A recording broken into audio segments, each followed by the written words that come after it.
And today is Friday once again, and we're with Pat McArt from Donegal.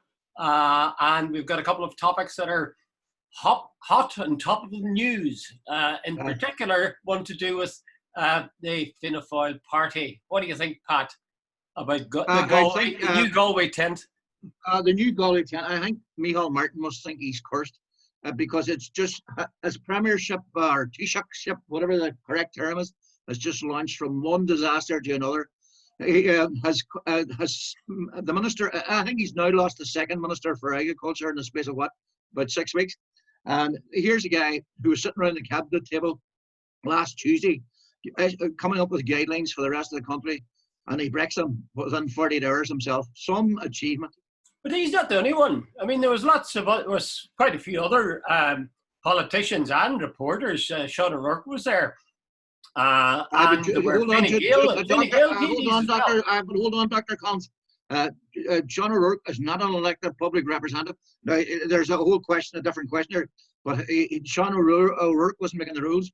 DARA, CALLEARY, Phil Hogan, Jerry Buttimer, they're all elected politicians, and they're the ones that are answerable to the public. Okay, the question then is, how should they answer? Now, DARA CALLEARY has taken that. He talks in terms of, oh, really? Well, he made a mistake, or he's made disappointed in himself and didn't understand, and anything but simply say, I knew what the rules were, and I thought I could get away with it. Absolutely. They wriggle around on that to an appalling extent. Now, Pat, here's one, and I don't know what your views are, but I think that if he's done something that deserves to have him kicked out of the cabinet or to take himself out of the cabinet, there's a question over a man like that continuing as a TD. I really do. Because if the people who elected him had known beforehand that he would engage in an act of such gross hypocrisy and even contempt for the people who, the general public who are told to obey the rules, I would have some doubts that he would be elected. No, Jude, come on, you're going way over the top there. Basically, what's happening? Yeah, you are, because here's what's happening. If every time a politician was found to have made a mistake, wait a minute. What about the mistake? He didn't make any mistake. He didn't make a mistake. He didn't make a mistake. But every time a politician got found out during the course of a 5-year term of a government, we'd be having elections every second week. And the cost and all the rest of it. Right, he's resigned as a minister because he was appointed by the Taoiseach. But if he's made a mistake, there you go again now, Pat. There you go again, mistake. Yes, but hold on. At the next election, let the people decide whether over the course of 5 years he was a good TD. Okay, that's it. What would you think he would need to do to be kicked out of his position as a TD and a by-election held? Well, would there be any circumstances whereby you would see that happening? If he was charged with a serious criminal offence, yes.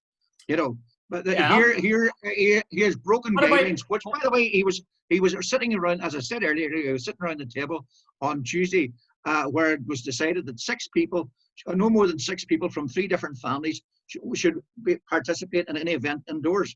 And he went along on a Thursday night to the Oireachtas Golf Club Society's workshop. Apparently there was at least 50, possibly 80 people there.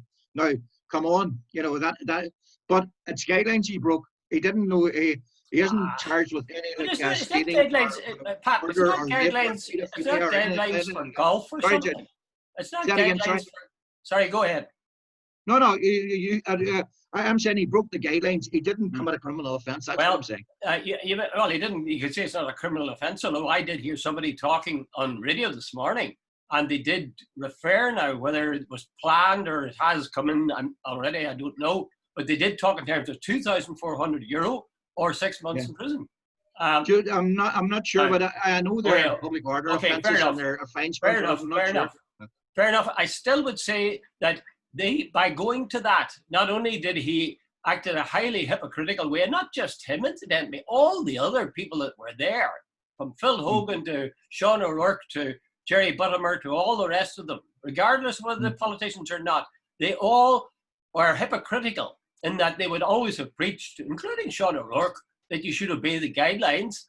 And in fact, they're putting the life of the general public at greater danger. Now, if one of those TDs had got into a car and had zoomed around the countryside, you know, at a clip where they were putting the people's lives in danger, I'm damn sure they would be out of their job as a TD. There would be a by-election. What I'm getting at is, what do they have to do before we say, this is simply conduct not becoming to a TD? Yeah, okay, I take your point, because there was a guy, I listened to a guy, I think he was the chairperson or something, I'm open to correction, of the Mayo, Fianna Fáil coming. He was on with, I can't remember, this morning on our RT, and he was basically trying to explain it away, saying, look, he made a mistake, but he's a decent guy, and he fell on his sword and all the rest of it. And we think he went over the top. There was no need for him to resign. Sarah McInerney, that's the girl's name, she presents the big show on RT in the morning. So she came back and said, with the greatest respect, whatever his name was, that is not the message we're getting here. She says, the phones are red hot. The screen in front of me is, and she cited several examples, including, I think, a woman whose father had died during the COVID thing, and about another woman, or I think maybe it's the same woman, had a daughter who was a frontline nurse or something like that. And she says, we obeyed the rules. And I'm listening to this, and she was hopping mad. So, Jude, I think maybe on this one, the country might be more in tune with your view than mine. I think so. I mean, DARA CALLEARY didn't do anything worse or better than all of the other people who went. And all of the other people who went engaged in an act of gross hypocrisy, and an effort to deceive, as it were, the general public, because they wouldn't have told anybody about that if they got away with it. So it was a deliberate act. It was planned well in advance. And the irony of ironies, it was an Oireachtas golfing competition with Jude, I hate to even use it, but there's a certain Irish irony there. The boys who make the rules are the ones who broke the rules. Oh, I mean, it's unspeakable. I mean, it's sort of comic, because I saw in the Irish Times an updated version of the many blunders of Fianna Fáil over the last couple of months, and there's about 10 different things they've done which have been really, really bad. If this keeps up, you could see. It's hard to see that rolling together. Absolutely, the Greens have already started to peel away in some ways, and apparently the relationship between, of the media reports are to be believed anyway, the relationship between Leo and Michal are not exactly bond brothers, if you know what I mean. No, I wouldn't think they are. And although, on the other hand, Leo has to keep his trap shut, because the fact is that there was several Fine Gael TDs there as well. And he can't afford to call down the people without calling down his own. People in glass houses type thing. Exactly. Well, the second item that we wanted to talk about briefly from the news headlines was this election of Joe Biden to be the Democratic candidate. And of course it was a virtual one, because you couldn't have people coming together. So it lacks something of that excitement. But some people have said that Biden made a very good speech. Would you agree with that? He did. He made a very, very good speech. What he done, well, of course, it was easy to do. What he simply done was he predicated himself as being the good guy against the evil that is Trump. And he actually used the metaphor light and dark, and good and evil. You know, all the old Hollywood films, Jude, the good guy always wore a white hat, and the bad guy, and the westerns, and the bad guy. He's boiled it down to that sort of simplicity. But in America today, at one time, the big discussion was about the policies and about the direction of the country and about the economy.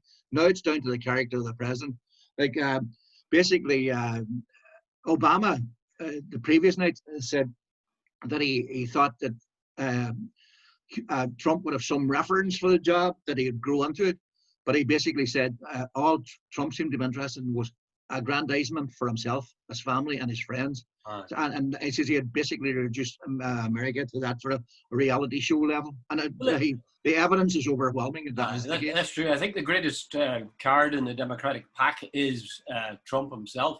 But I don't think we should underestimate Joe Biden for two reasons. One is, you don't get to be vice president. You don't get to be re-elected again and again and again for as long as he has been, without having a few fairly astute tools in your bag, so to speak. But you know, another thing as well, I think America is crying out for compassion and for understanding and for, you know, Biden, he lost his wife and his child in a car crash way back, I think, in '72.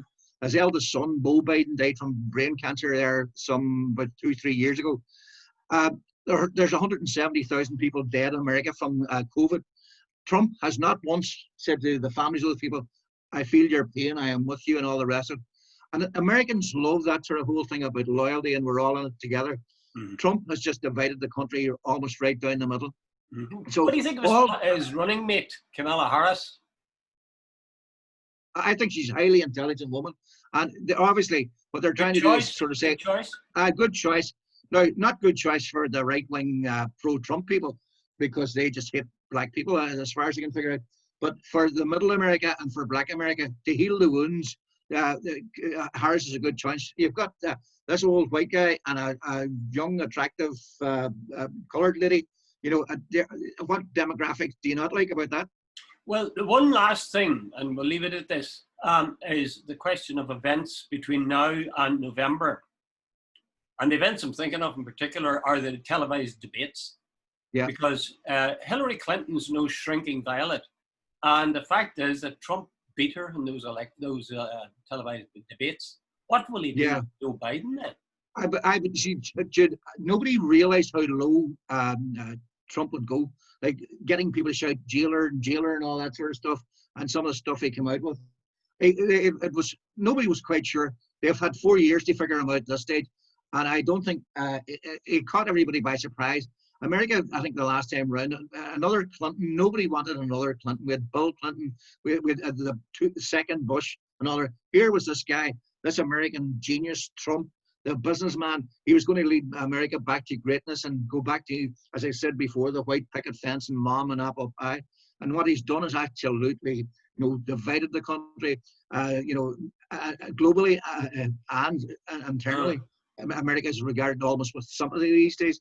People actually feel pity for America. I never thought that day would come. Well, I'm not sure about those debates being more important than maybe you're giving them credit for, because remember Ronnie Reagan with the debate with Jimmy Carter, and it's there you go again. And that won him those debates. I mean, I'd be fearful for what Trump would do to. I'm not disputing that, but Jude, the old American one, the original debate was Kennedy-Nixon. And the Kennedy people copped on, and Nixon, by about 5 o'clock, had this deep shadow where he should shave again, and that he had a bad back, though, and that he started to shift about. They copped on, he looked shifty. It worked. So you think, we've had one shifty president after another, of course. So you think Biden will look good standing? Well, Biden 20 years ago would have been absolutely ruled out. 77 years of age, former vice president. That stage, he looks great. Okay, we'll leave it at that, Pat. Thanks very much. All the best, Jude. Okay, now.